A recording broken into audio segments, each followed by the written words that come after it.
Ilustre presidente Ricardo Lewandowski, presidente do Supremo Tribunal Federal, que preside este julgamento hoje no Senado Federal.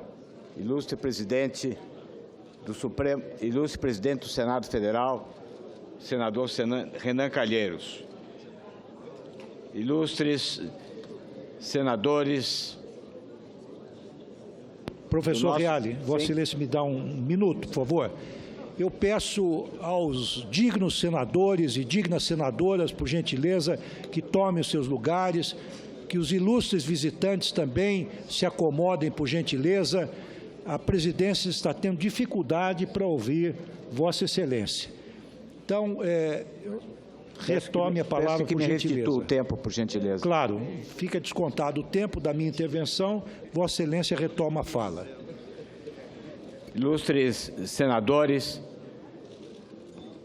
ilustre advogado de defesa, ilustres colegas da minha bancada, ilustre doutor João Serra, Eduardo Doria, queridíssima colega Janaína Pascoal. Ontem ouvimos a senhora presidente da República. Posso lhes dizer que saí chocado deste plenário. A impressão que tive é que a presidente da República está de costas para a nação, porque atribuiu a existência deste processo a uma trama urdida por Eduardo Cunha, a uma trama urdida por um doutor No, sem se aperceber que este processo nasceu das ruas, que esse processo nasceu da Avenida Paulista, que esse processo nasceu da Avenida Nossa Senhora de Copacabana, da Avenida Atlântica, que nasceu de Boa Viagem, que nasceu da Praça da Liberdade e do Parcão de Porto Alegre, que este processo nasce levado por Hélio Bicudo e Janaína Pascoal, depois dos movimentos de rua e através das redes sociais se mobilizarem no sentido da aplicação num processo de responsabilidade à presidente da República por fatos não só relativos à responsabilidade fiscal, mas outros muito graves que foram cortados da petição inicial exatamente por Eduardo Cunha. Quero, senhores senadores, lhes dizer que, neste momento, nós não estamos prestes a mudar apenas de governo, nós estamos prestes a mudar de mentalidade. Este é um momento de mudança de mentalidade. Porque o que é que ocorreu neste país e que o descontrole das finanças públicas é apenas um dos aspectos reveladores. O que aconteceu neste país foi o aparelhamento do Estado, foi a ocupação de toda a administração pública, não baseada no mérito, não baseada no trabalho, não baseada no aprendizado, não baseada na labuta diária, mas baseada no favoritismo, baseada na sinecura, baseada na difusão de que o que importa é ser malandro. O que houve de mais negativo que o lulopetismo deixa como herança na história brasileira é a legitimação da esperteza malandra. E é isso que o país não aguenta mais. É isso que o país não quer mais. O que o país não quer mais é que o sucesso, que a prosperidade não seja fruto da pertinácia, da persistência, do trabalho. E nós temos agora diante de nós dois exemplos magníficos a demonstrar um outro Brasil. Este Brasil, que é o Brasil alegre, que é o Brasil do sorriso, que é o Brasil do gingado, que é o Brasil do samba do pé, é também o Brasil da seriedade, é também o Brasil da persistência, é o Brasil da labuta, que é o Brasil que demonstra que pessoas que saem de situações de conflito e situações de dificuldades econômicas saem delas para o pódio, como aconteceu nas Olimpíadas, ou que saem de dificuldades para a organização extraordinária de eventos como a Olimpíada. E é o que acontece com esse Senado Federal hoje, o que acontece com as instituições democráticas. Senhor presidente, nós estamos dando uma demonstração imensa de democracia ao mundo. Lembre-se, nós estamos há 9 meses ou mais tempo vivendo um processo de impeachment, sem que tenha sido sofrido um risco o processo democrático nesse país, sem que uma pessoa sequer tenha tido uma limitação nos seus direitos políticos e individuais. É um longo processo e doloroso processo de afastamento de uma presidente da República que tem apoio parlamentar e que tem base social. E, no entanto, não houve um risco sequer nas instituições democráticas ou nos direitos individuais de quem quer que seja. Isso demonstra o quê? Maturidade política. Isso demonstra o quê? Um Congresso Nacional que tem persistência, que tem labuta, que tem dedicação integral. Isso é um outro lado do Brasil. É um Brasil que está se demonstrar ao lado da simpatia, ao lado da improvisação, há um outro Brasil que está aparecendo. É o Brasil da persistência, é o Brasil da labuta, é o Brasil que vence pelo mérito e não vence pela improvisação, não vence pela vanglória de não se ler livro nenhum, mas que vence pela capacidade de estudo, de trabalho, da capacidade que teve a Câmara dos Deputados e depois a comissão processante em ouvir 40 testemunhas. O seu presidente, o senador Raimundo Lira, conduzindo com imparcialidade, o senador Anastasia produzindo um relatório, permitindo amplo exercício de direito de defesa. O que é isso? É maturidade da nossa democracia. Isso demonstra o quê? Demonstra, contrariamente ao que foi dito aqui, que esse Senado tem estatura moral para realizar esse julgamento. Esse Senado Federal tem estatura moral para realizar esse julgamento e tem estatura moral para realizar também um veredito de condenação. Esse Senado Federal honra Rui Barbosa. Esse Senado Federal honra esse país. E honra esse país não só porque foi respeitado o devido processo legal, mas honra esse país porque vai tomar uma decisão condenatória com base na verificação exata da configuração típica de fatos que estão sendo atribuídos à senhora Presidente da República. Não é apenas um formalismo e um respeito ao devido processo legal, mas é a verificação exata da ocorrência efetiva de fatos delituosos graves. São graves. Dizem, não há crime de responsabilidade. Como não há crime de responsabilidade?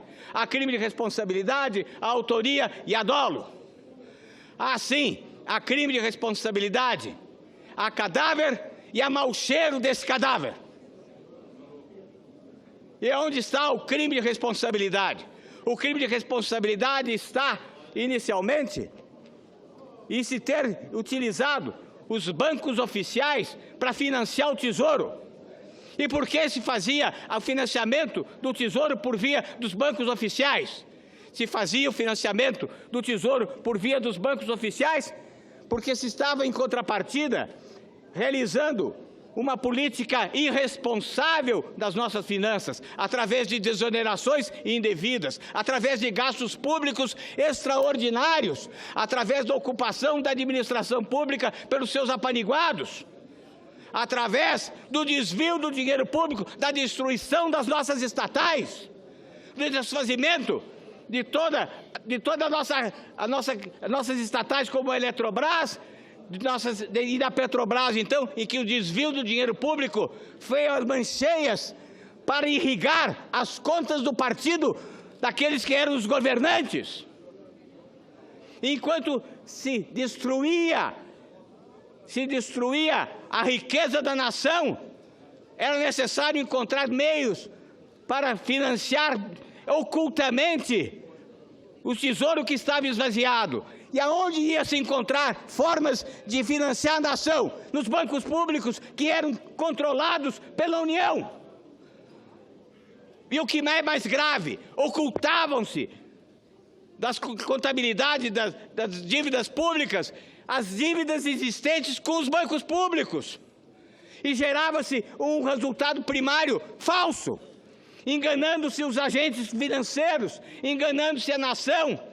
E mostrava-se então, na propaganda eleitoral, que a comida não estaria na mesa do brasileiro se a candidata contrária fosse a vencedora. Mas o que é que aconteceu?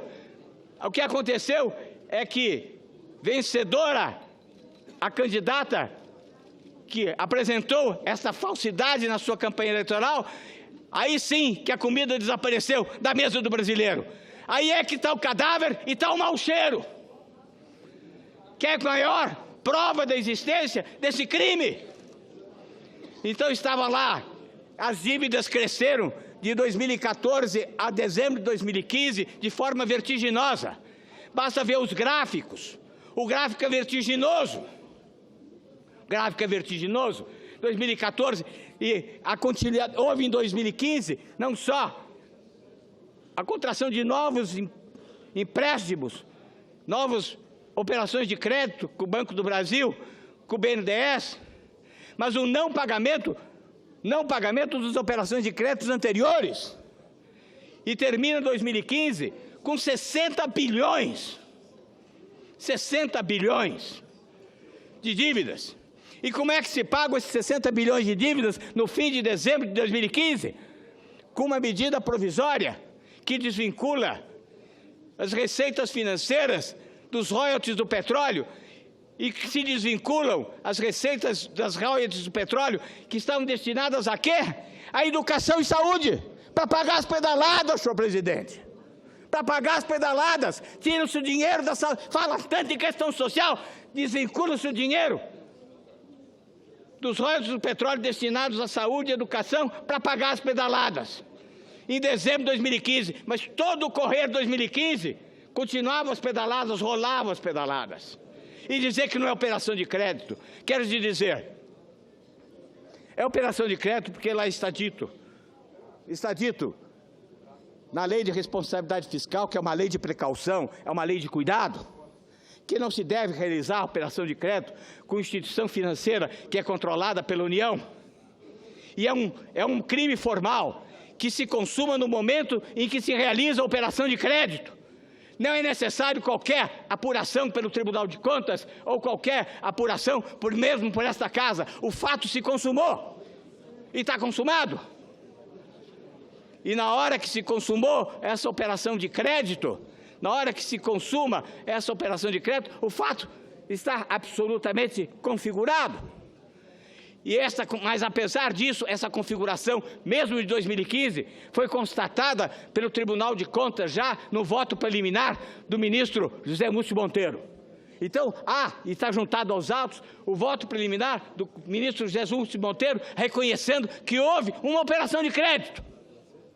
E é operação de crédito até porque se diz operação de crédito ou operações semelhadas, isso significa uma interpretação extensiva absolutamente admitida em direito. É uma operação de crédito, até porque, com relação só ao Banco Safra, ao Banco do Brasil, pagou-se em dezembro de 2015 mais de 10 bilhões, sendo que desses 10 bilhões, 1 bilhão de juros. Então existe um empréstimo, não pago a conta, você paga por mim. E fica a senhora presidente da República dizer, a operação Safra é beneficiar o agricultor. Ninguém é contra beneficiar o agricultor.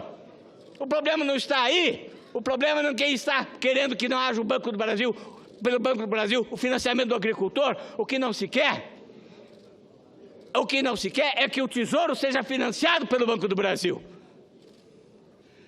O Banco do Brasil financia o agricultor e esse juro beneficiado tem que ser pago pelo Banco do Brasil. Mas o Banco do Brasil deixa rolar.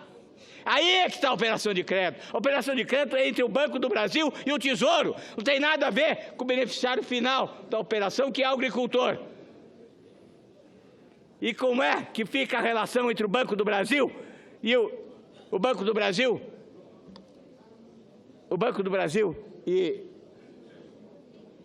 entre o Banco do Brasil e o... Pois é, quero saber, o Banco do Brasil fica esperando que o Tesouro pague e o Tesouro não paga. E o Tesouro não vem pagando, não vem pagando. Isso é operação de crédito. E dizia que não. Agora perguntei à senhora Presidente da República, a senhora tinha encontros com o secretário do Tesouro, porque com o secretário do Tesouro anterior até 2014 é fato notório, que é ele que inventou a contabilidade criativa, doutor Arno Agustin. Perguntei, a senhora tinha relações, tinha de encontros e discussões com o senhor Santife e com o ministro da Fazenda, através de uma junta governativa? Ela não respondeu. Ela fez de conta que não ouviu a minha pergunta ontem. E não podia realmente ouvir a pergunta, porque não tem resposta. Porque tenho aqui, o próprio ministro da Fazenda reconheceu, depondo, que fazia reuniões com a senhora Presidente da República. Fazia reuniões com a senhora Presidente da República. E a senhora Presidente da República, estão aqui várias notícias que estão juntadas aos autos, inclusive no domingo, dia 5 de maio de 2015, convocou uma reunião do ministro da Fazenda, do ministro do Planejamento e o secretário do Tesouro Santife, em 2015, dia 5 de maio, para discutir questões relativas aos bancos públicos e aos decretos. Ela seguia par e passo o que acontecia. Exatamente a Presidente da República, que tem como responsabilidade dirigir a alta gestão da administração pública brasileira. E ela demonstrou ontem que estava a par do decreto isso e decreto aquilo. Por mais que ela tenha querido se colocar como alguém que não tinha nada a ver com isso, ela demonstrou que tinha meandros e conhecimentos desses de pequenos detalhes. Imagine se não conhecia o gigantesco problema de uma dívida do Tesouro no valor de 60 bilhões. Que o Plano Safra, só o Plano Safra, se dizia a respeito a 10 bilhões. O BNDES, em 2015, que é o ano de que se refere, 20 bilhões. Agia com dolo, com conhecimento. E por que isso? Porque era necessário fazer isto para continuar gastando do outro lado. E os decretos?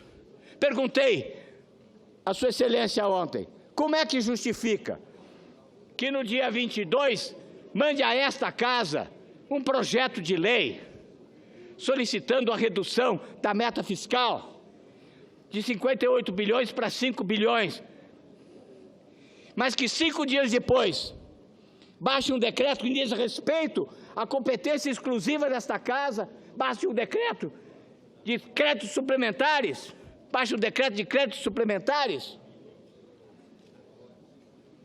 para 1 bilhão, para viabilizar o gasto de 1 bilhão e 700 milhões, e diga, é compatível esse gasto de crédito suplementar de 1 bilhão e 700 milhões? Por quê? Porque há um superávit, há um resultado primário de 58 bilhões. 58 bilhões que 5 dias antes ela tinha dito que não era possível cumprir.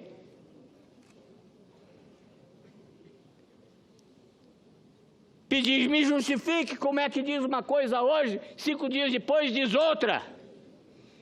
Para justificar o quê? Para justificar se sobrepor a essa casa. Porque precisava, os dois momentos estão ligados uns aos outros. A pedalada de um lado e a suplementação e os decretos que suplementam. E depois vem dizer, não, mas o suplemento não interessa, não houve resultado final.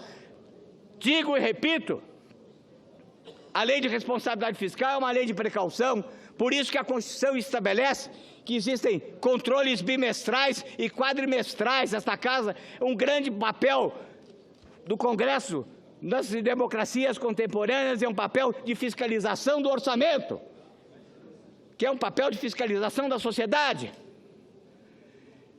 E o que importa é que no momento a lei orçamentária anual permite, sim, que sejam baixados decretos suplementares, desde que compatíveis com a meta de resultado fiscal.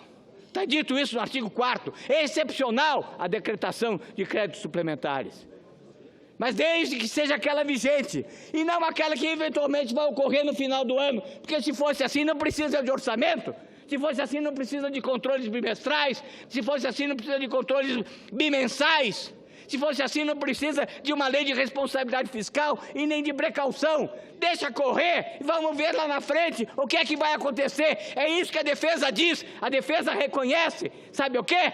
Irresponsabilidade larga e admitida. Vamos deixar correr, vamos ver lá na frente, se der, deu. Nem o projeto de lei tinha sido aprovado, mas já estavam lançando decretos suplementares à conta de uma lei que não estava sendo aprovada. E não precisava aprovar mesmo. Para que aprovar uma lei quando eu posso baixar decretos suplementares em desrespeito ao Congresso? Para quê? Ora Congresso, ora Senado Federal. Tanto faz, Congresso. Eu não preciso do Congresso.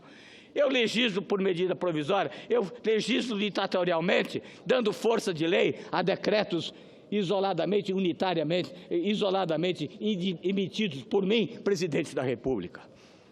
É assim. Mas isso demonstra o quê? Isso é um pequeno flash do que era o governo,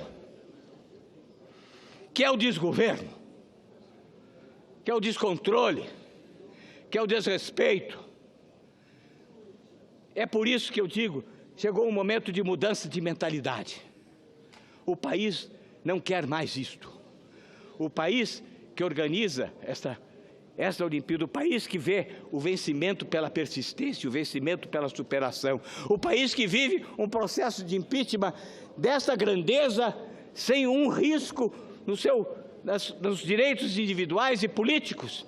É um país que confia em si mesmo, é um país que confia nas suas instituições, é um país que confia na sua gente, é um país que confia que existem pessoas da coragem de uma Janaína Pascoal, é um país que confia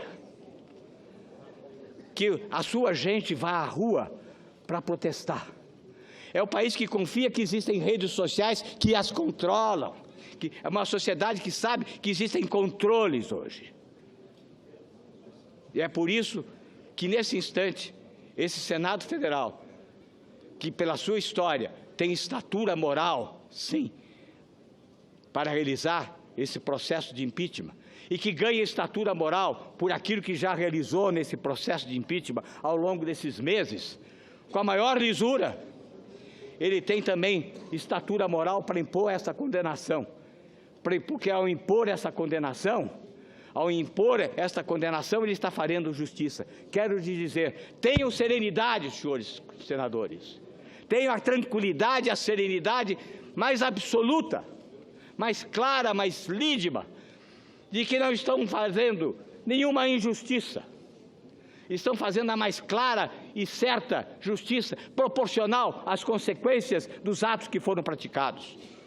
Quando se aplica uma pena no direito penal, a primeira pergunta que se faz é saber se há razoabilidade, se existe proporcionalidade, se existe alguma relação entre a gravidade do crime e a quantidade e a qualidade da pena imposta.